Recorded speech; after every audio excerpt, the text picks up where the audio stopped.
In a split second, everything is reversed for him. He went from wearing goats to becoming the goat. Welcome everyone to this very next episode of Out of the Shallows. Out of the Shallows. Guys, we are so thankful that you're here. If this is your first time joining, man, this has been such an incredible book. We've been going through the book of Esther, and you are more than welcome to go back, listen to some of these other episodes, because this has been such a fascinating book. There's been so much crazy history happening within this. There's been so many amazing theories. I mean, I believe, babe, that you were just saying right before we started recording that there's only it's 5 pages in our Bible. Like 1, 2, 3, 4, 5. 5 pages in our Bible, and that's it. And yet we are on episode 8. Yeah, episode 8, guys. It is such a fascinating book. We're going to give a quick recap if this is your first time, just so you can hop right on in. And also just to remind our listeners of where we're at. Before we begin, we want to just remind everyone that we are not ordained ministers. So basically, what we mean by that is... we can't marry you. We cannot marry you. We are so sorry. We wish we could, but no, we cannot. We've gotten all those requests, but yeah, we can't do it. And also, we're not pastors. So if you guys ever need to know more, or if you want to talk to somebody with even a lot of authority on the Bible as well, you can always talk to a pastor as well if you have any further questions. So anyways, let's dive right on into it. Babe, would you actually mind giving the recap today? Oh, yeah, I'd love that. Okay, so in our last episode, we had the villain of Esther, the villain of the book of Esther. He actually is no more. He is dead. He is gone. It's very comedic, the lead up to that death, which is kind of, that feels like an oxymoron. Comedy with death. But anyway, go and have a look at the last episode if you want to see exactly what we're talking about, because theologians call it the most comedic part of scripture. But now, so we don't have Haman. He is no longer in the story. Harbona ratted him out. That's right. In Australia, we say dibba-dubbed. He dibba-dubbed on Haman. And so... he dibba-dubbed. What does that mean? Dibba-dubbed. It means like ratted out, as in like... Oh, he ratted out. Oh, yes. Harbona, the guy, he's like, yeah, Haman was the one. Yes, okay. Yep. I'm tracking now. He totally dibba-dobbed him. Yeah, so guys, there's your Australian word of the day. Enjoy. And so Haman is now a dead man. Yeah. He broke all the court etiquettes and it was not good. And so we are now back at the scene with Esther and King Xerxes. And so we're going to be jumping in here in chapter 8. We are reading in the New Living Translation. Yeah, and I'm so sorry. I'm getting excited because there is something that we do want to kind of explain as well. And that's like how everything reverses, right? Yeah, so this whole like section of the Bible onwards, what we're going to see in the book of Esther is there is reversal after reversal. It's really cool because the first half of the book is actually going to be mirrored in the last part in what they call the grand reversal. Yes, and so that may not make sense right now with us even saying this, but it will make total sense as we read on through here. You're going to see exactly what Maddie's saying, how things just like, exactly what you said, they kind of like flip.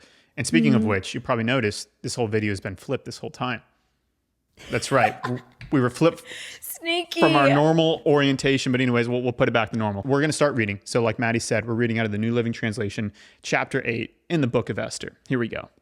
On that day, King Xerxes gave the property of Haman, the enemy of the Jews, to Queen Esther. So again, guys, just as Maddie said, Haman's now dead, and the king just gave Esther his property. Then Mordecai was brought before the king, for Esther had told the king how they were related. The king took off his signet ring, which he had taken back from Haman, and gave it to Mordecai. And Esther appointed Mordecai to be in charge of all of Haman's property. Then Esther went again before the king, falling at his feet and begging him with tears to stop the evil plot devised by Haman the Agagite against the Jews. Again, the king held out the golden scepter to Esther, so she rose and stood before him. It's interesting to me, Mordecai. I mean, I really feel like this book could be the book of Mordecai, low key, because we're about to see a lot of things unfold. But the first thing that we see is that Mordecai has the signet ring, which means that he is now central to the mission, and they have joint authority. Esther and him have joint authority now in the king's life. Which is interesting as well, because it does say that the king gave it to Mordecai, but it says that the king had just gotten it basically back from Haman. So it does show once again how much power Haman had because he had the king's signet ring. We're going to talk a little bit more about the signet ring later on within this episode as well and how powerful it is, but it's a very powerful piece of property. This is the very first reversal that we're seeing. Oh, yeah. And so we saw at the beginning that the ring was given to Haman, and now we're seeing it's taken from Haman and given to Mordecai, his enemy. What we're seeing here also is that Esther has saved the Jews from Haman. Haman is dead, but they have not been saved from his handiwork, Correct. which is this death document. And so... And what Maddie's talking about here is whenever it says, then Esther went before the king again, falling before him. Yeah, and like weeping and crying at his feet because of the death document, which let me read on to give more context to that. So verse 5, jumping back in. Esther said, if it please the king, and if I have found to have favor with him, and if he thinks it is right, and if I am pleasing to him, let there be a decree that reverses the orders of Haman, son of Hammedatha the Agagite, who ordered that Jews throughout all the king's provinces should be destroyed. For how can I endure to see my people and my family slaughtered and destroyed? Yeah, she actually acknowledges kind of subliminally that an order that is made by the Persians can't be revoked, as in the laws can't be revoked. And so what she has said here is she's identifying Haman as being the problem. Yeah. And it was Haman's orders rather than the Persian law. Yeah. You know, they're one and the same, but she strategically identifies it as Haman's orders. Yeah. And you know, there is actually a lot of strategy to that because even in some of the negotiation books that I've read, there is this really fascinating thing. I don't know what the name of this is called, but and anyone who's listening right now, Maddie and I were sitting across a table from each other. And so the negotiators, they talk about this. They say a lot of times whenever you go to negotiate with somebody, or if you're in an argument, a lot of times it feels like you're sitting across the table from each other and you're talking through a problem. But really what you should do is you should try to actually position yourselves on the same side of the table. And you can literally do this physically, but literally you want to think about this mentally.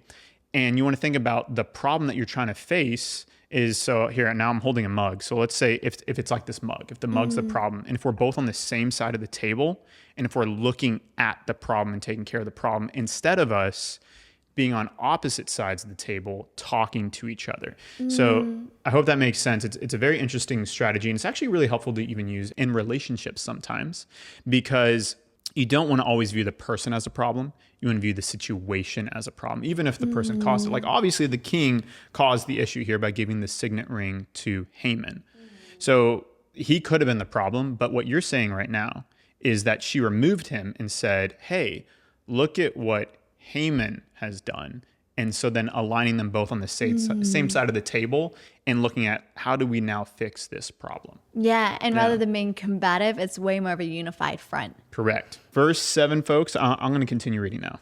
Then King Xerxes said to Queen Esther and Mordecai the Jew, I have given Esther the property of Haman, and he has been impaled on a pole because he tried to destroy the Jews. Now go ahead and send a message to the Jews in the king's name, telling them whatever you want, and seal it with the king's signet ring. Again, there's the ring. But remember that whatever has already been written in the king's name and sealed with his signet ring can never be revoked. Again, guys, we can see how powerful this ring is. It really is. Ring of power. Yeah, I mean, yeah, it's definitely the ring of power, but like it literally is, you are the king's voice, and whatever you say, it holds the same weight and authority as the king. But then you can see within this culture here, it has even more power than that, because if something is even said with the signet ring, it can't be revoked, which is it's a very powerful law that just goes into effect.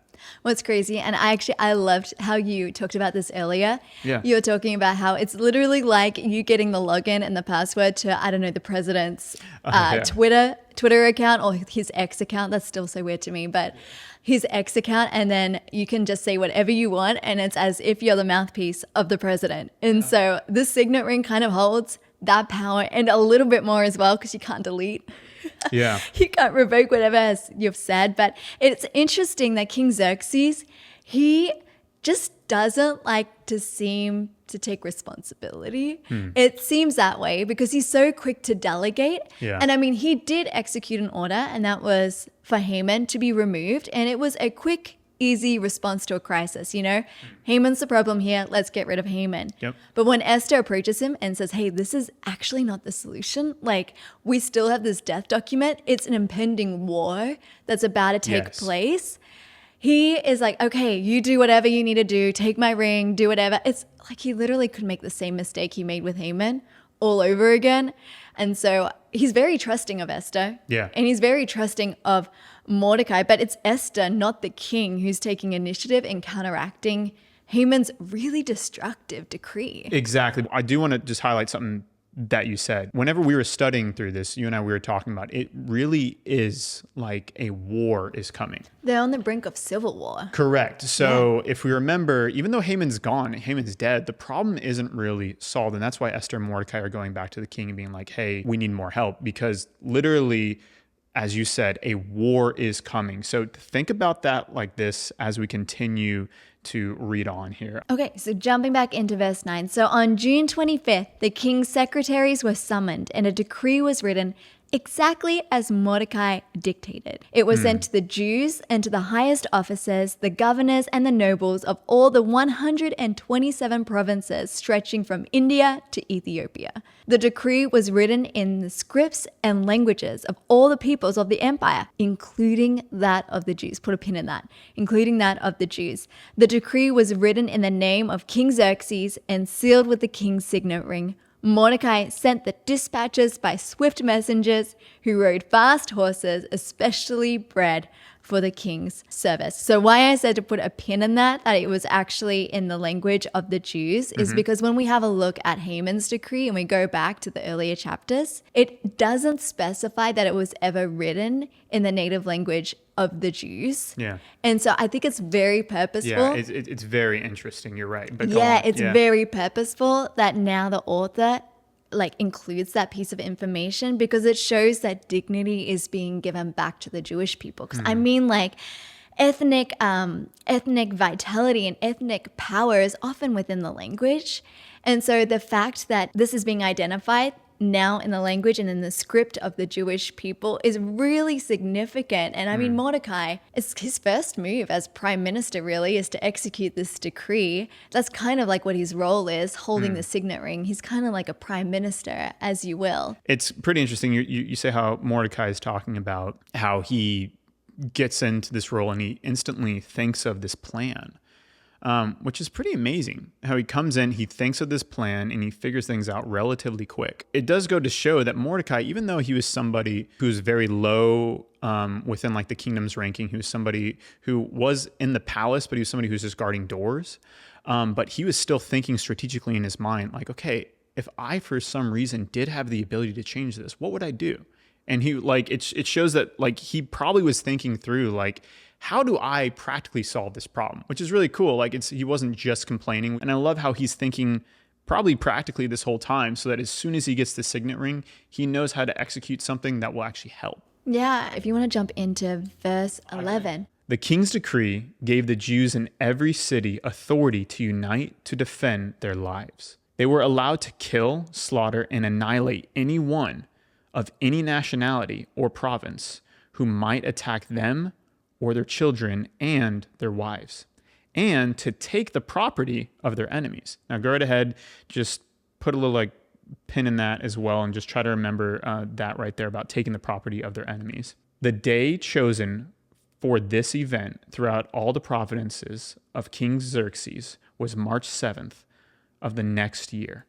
A copy of this decree was to be issued as law in every province and proclaimed to all the peoples, so that the Jews would be ready to take revenge on their enemies on the appointed day. So urged on by the king's command, the messengers rode out swiftly on fast horses, bred for the king's service. The same decree was also proclaimed in the fortress of Susa.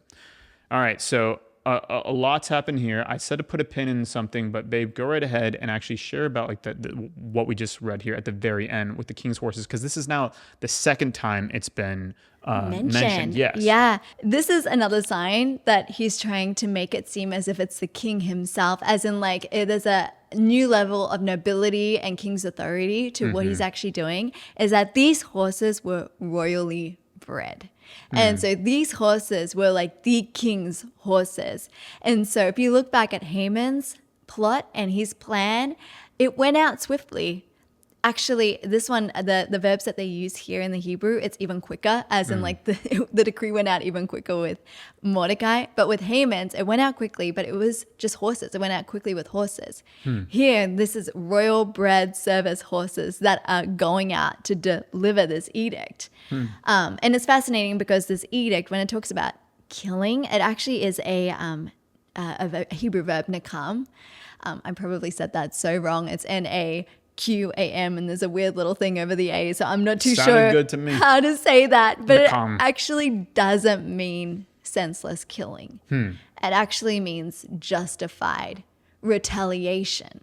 So it's not meant to be this senseless killing, this brutal killing. It's meant to be a justified retaliation. We're going to talk a little bit more about that as well. Whenever it's sent out with the king's horses, with these horses that are literally bred for the king, these horses are actually more like war horses. So whenever they're sending out these messengers on war horses, it's basically saying, hey, gear up for a war. And so once again, this is kind of showing that again, that like, hey, this is actually a very big thing that's about to happen, that there's literally about to be something that's going to cause a civil war within the land. Would you like to read next? I am, yeah. Okay, go so for verse it. 15. So then Mordecai left the king's presence wearing the royal robe of blue and white, the great crown of gold, and an outer cloak of fine linen and purple. And the people of Susa celebrated the new decree. The Jews were filled with joy and gladness and were honored everywhere. In every province and city, wherever the king's decree arrived, the Jews rejoiced and had a great celebration and declared a public festival and holiday. And many of the people of the land became Jews themselves, for they feared what the Jews might do to them. And so this again is another reversal. I know we said that we're going to talk about a couple reversals going on here. Yeah. And so one was the signet ring. One more mirroring here. Yep. Yeah, Okay, one was the signet ring. Yeah. Another one was the decree. We have a reversal of the decree that Mordecai sent out. Yeah. It was superior to Haman's. Here we have another reversal, but it's actually with Mordecai. And so we see him like pictured here, presented in all this garb, royal clothes, which is actually what Haman wanted. Yeah. Which is interesting as well. That was one of his things where he was really wanting to wear the royal cloaks and to be on the royal horses and have it shouted out across the streets. This is what is done to a man who the king wishes to honor, you know? Yeah. And so here's Mordecai dressed up in all this garb, which is such a reversal of what we see described in chapter 4, verse 1, where he is in sackcloth and he's in ashes and he's the goat's outfit. Mourning yes. and the goat's hair. Yeah. And so it just made me think about, like in Habakkuk, how it talks about even if it may seem slow in coming, it will not be delayed. So Mordecai, for long extended periods of time, he was like mourning and distressed, and he was being persecuted kind of in a way by Haman, and he was being faithful. He was sitting at the gate. He was trying to honor and all of this. And then in a split second, everything is reversed for him. And now he's the man in charge. He's the one who's being honored. He went from wearing goats to becoming the goat. The goat. Sorry. No, that's great. And so, you can just see how quickly it's just like what he has done, and literally the decrees and the things that are going out, how welcomed it is. When Haman did it, the whole city fell into confusion. And this time when Mordecai puts out the decree and is like, actually, you have the right to defend yourself. You have the right to take up arms in order to protect yourself. It's met with such rejoicing and such celebration, which is another reversal of Haman's. And the masters of the universe. Haman. I've heard It's another reversal of Haman's edict. But jumping into chapter 9, do you want to kick off chapter 9? For sure. All right, guys. So we're going to continue through chapter 9 in this episode. So here we go. So on March 7th, the 2 decrees of the king were put into effect. On that day, the enemies of the Jews had hoped to overpower them, but quite the opposite happened. So again, you can see this group of people did come together and they were going to attack all the Jews. So like there was like this army. Civil war. Yeah. There was like this army that like brewed and like they did go out to attack the Jews. It was the Jews who overpowered their enemies. The Jews gathered in the cities throughout all the king's provinces to attack anyone who tried to harm them. But no one could make a stand against them, for everyone was afraid of them. And all the nobles of the provinces, the highest officers, the governors, and the royal officials helped the Jews for the fear of Mordecai, which is really interesting, but let's go ahead and let's continue here. For Mordecai had been promoted in the king's palace, and his fame spread throughout the provinces as he became more and more powerful. So the Jews went ahead on the appointed day and struck down their enemies with the sword.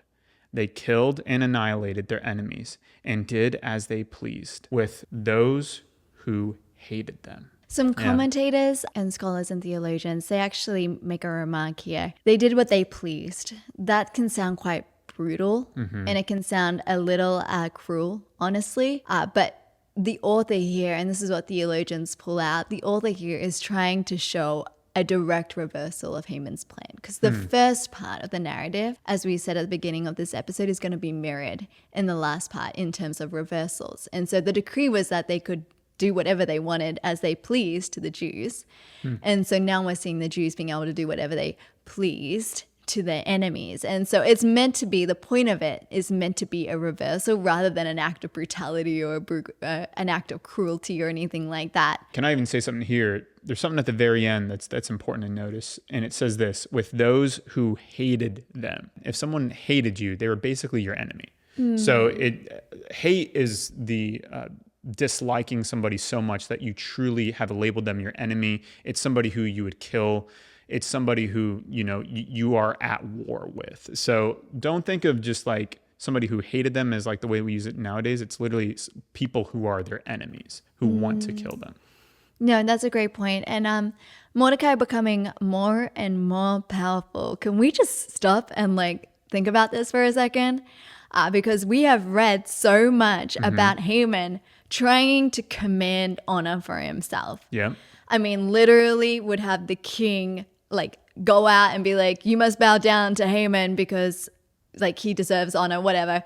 You know, that whole situation. And now we see Mordecai, again, reversal, becoming more and more powerful. And he is feared by all ranks of people without any need for the king to command it. Yeah. At least from what we know, the king is not out here trying to command respect or honor for Mordecai as Mordecai may have wished. I mean, Haman did. It was just naturally gifted to him. Yeah. Well, let's go right ahead and let's continue reading here because we're right in the middle of like this war. So, babe, why don't you pick up in verse 6? Okay, verse 6. In the fortress of Susa itself, the Jews killed 500 men. They also killed, guys, bear with me for a second, this is a lot. They also killed Parshandatha, Dalphan, Asphatha, Poratha, Adalia, Aradatha, Pamashata. I said that wrong. Parmesan. Pamashta, Arisia, Aridia, and Vaizatha, the 10 sons of Haman, son of Hamadatha, the enemies of the Jews. But they did not take any plunder. So if we remember, whenever Haman sent out the decree, he kind of was trying to incentivize people to killing people. And he said, hey, if you kill these people, you can take their plunder. Hey, if you kill these people, you can get their assets. Hey, if you kill these people, you take their money, you take whatever, It's like right? a bribe. It was a bribe. And so he was incentivizing killing people. Now, it's really amazing here, and we're going to continue to see this. The Jews don't take any plunder. And they're told that they can. It's in the decree that they can take the plunder. Correct. They literally have the right to, but what's interesting is they kind of, I guess, rise to a better moral stance. What's the word I'm looking for? Morally superior. Yeah, in they a way. become like morally superior because they don't actually kill people for the purpose of taking the money. It's not motivated by greed. It's not motivated by greed. It's literally just out of more of a defense, again, with this war that's kind of happening and people who are being malicious towards the Jews. We do see a list of all of Haman's sons, and I found this fascinating. I love rabbinic literature and the rest of it, and trying to understand, okay, so this was written for a Jewish audience. What does this mean for Jewish people, you know? And so in the Hebrew text, the name of the 10 sons are actually written in 2 parallel columns, and there's speculations around this. And so what rabbis speculate is, one, the order of how the 10 sons were listed out was basically in order of how they were impaled or how they were killed. But the next one is that the 10 names are designed to be uttered in one breath. And so I butchered it, and it was really hard for me to even get it out in like 5 breaths, but it's meant to be read in one breath, and just kind of showing how like it was the extinction of the line of Haman, the Agagite, the enemy of the Jews, which kind of brings it back to fulfilling what Saul did not fulfill. Really quick context. So there was a king in the past, far before the events of this. His name was King Saul, and he went and he was told to go take out the Agagites, The Amalekites. the Amalekites, King Agag, yeah. which is where the Agite, Haman the Agite, came from. So it's just Agagite. Agagite. Thank you. Sorry. All these names, it's just hard to say sometimes. Well, as you know, you just try to read some. But anyways, he didn't take out all the people. And then that's where Haman came from. And there's actually been war going on for like centuries between these people and God's people. And then now it's kind of, theologians talk about how it's kind of now being fulfilled, as you were saying, in one breath. It's almost like, boom, this tension's finally gone. Yeah, Mordecai and Esther complete what Saul did not complete. Correct. And so they fulfilled the command of God. I mean, that's what theologians say, and that's what they kind of pull out of that text. But verse 11 to 19, I think you're reading to the end now, and we're going to finish this bad boy off. All right, guys, so let's go right ahead and let's continue. That very day, when the king was informed the number of people that were killed in the fortress of Susa, he called for Queen Esther. He said, the Jews have killed 500 men in the fortress of Susa alone, as well as Haman's 10 sons. If they have done that here, what has happened in the rest of the provinces? But now, what more do you want? So that's interesting. Now he's asking her, what do you want? And then it says, I will grant to you, tell me, and I will do it. What's interesting here, this is another mirror, actually. Another reversal. Yeah, another reversal. It used to be that the queen could not go to the king unless she was requested. Now the king is requesting her. And also she had to request something. Now the king is literally requesting something from her. So Esther responded, if it please the king, give the Jews in Susa permission to do again tomorrow as they have done today, and let the bodies of Haman's 10 sons be impaled on a pole. So the king agreed, and the decree was announced in Susa, and they impaled the bodies of Haman's 10 sons. Then the Jews at Susa gathered together on March 8th and killed 300 more men. And again, they took no plunder. So there it is again. They're not taking advantage of the situation. Yep. Meanwhile, the other Jews throughout the king's provinces had gathered together to defend their lives. They gained relief from all their enemies, killing 75,000 of those who hated them. So, I mean, wow, you can see this was quite the contention that was happening here. Quite the amount of people were all at each other. It's crazy. But they did not take any plunder. So once again, no plunder was taken. This was done throughout the provinces on March 7th, and on March 8th, they rested, celebrating their victory with a day of feasting and gladness. The Jews at Susa killed their enemies on March 7th and again on March 8th, then rested on March 9th, making that their day of feasting and gladness. So, to this day, rural Jews living in remote villages celebrate an annual festival and holiday on the appointed day in late winter. when they rejoice and send gifts of food to each other. We're going to talk a little bit more about this festival next episode because it's actually still celebrated today. It's one of the festivals that's celebrated by the Jewish people. So we'll go a little bit more depth into that. But I did want to just recognize that this seems like quite a bloodthirsty chapter. Even Esther requesting that there be another day of war and the impalement of Haman's sons. And I think the reader here, and this is what theologians and commentators also suggest, is that they should actually notice Esther's determination to eliminate hatred against the Jews. Because, I mean, the Jews are not taking advantage of the situation by taking the plunder, and we've reiterated that a couple of times now. They're really not. They're not incentivized in order to just kill senselessly. It's like a justified retaliation. Yeah. But we have to understand that this story of Esther is in such a larger story of what God wants to do on the earth through the Jewish people, and that is Jesus. And so the protection of the Jewish people here and the relief of the Jews against their enemies is actually necessary due to Jesus's arrival on the scene 400 years later.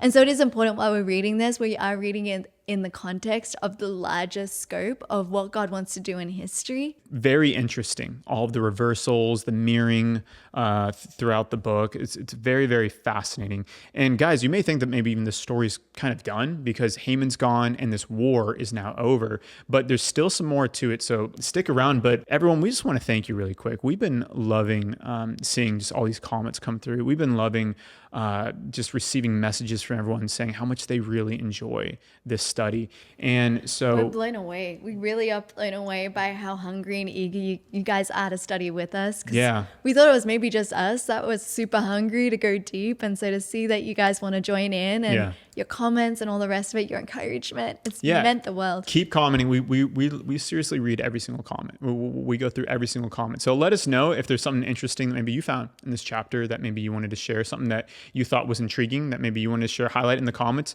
And also make sure to subscribe. Obviously, if you've just found this, there's other episodes you're going to want to know whenever they come out. And then also make sure just to check out our channel. There's a lot of fun things that we're going to want to do in the future. So kind of teasing a little bit.